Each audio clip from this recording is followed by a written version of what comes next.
guys. Welcome to Couple. Please like and subscribe if you like this video. A Republican and Democrat pointed to marijuana prohibition to explain mass incarceration. They're both wrong. Over the past week, prominent political figures from both sides of the aisle have suggested that the prohibition of marijuana is to blame for mass incarceration. Former House Speaker John Boehner, a Republican from Ohio, claimed, "When you look at the number of people in our state and federal penitentiaries who are there for possession of small amounts of cannabis, you begin to really scratch your head. We have literally filled up our jails with people who are nonviolent and frankly do not belong there."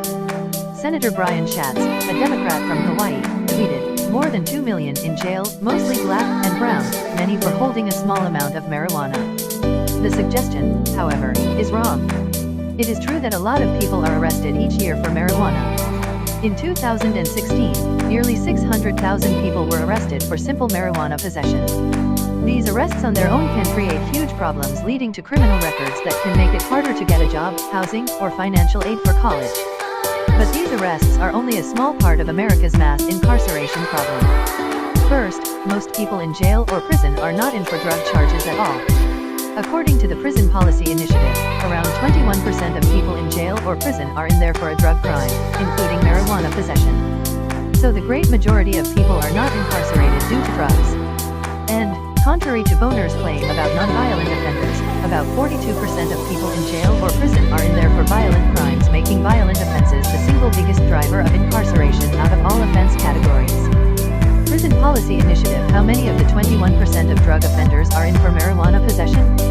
Unfortunately, we don't have good data for jails, where people are held before they're convicted of a crime and for shorter sentences. We also don't have good data for state prisons, where more than 87% of U.S. prison inmates are held, based on federal data. But we do know that a minority of state prisoners are in for drugs. In 2015, 3.4% of all state prisoners were in for drug possession and 11.7% were in for other drug-related crimes. So only a fraction of prisoners are locked up due to drug prohibition in general, much less marijuana prohibition in particular. We do have some good data for the federal system. According to the U.S. Sentencing Commission, 92 of nearly 20,000 people, fewer than 0.5%, sentenced for drug offenses during fiscal year 2017 were locked up due to simple possession of marijuana. And drug cases made up less than a third of cases reported by the Sentencing Commission that year. Not all of these people were sentenced to prison, some got probation instead. Since the federal system is focused much more on drug trafficking than the state system, it's not really possible to extrapolate the federal numbers to state prisons. Based on the data we do have, though, it's fair to say that marijuana prohibition and even the war on drugs more broadly is not the major driver of mass incarceration.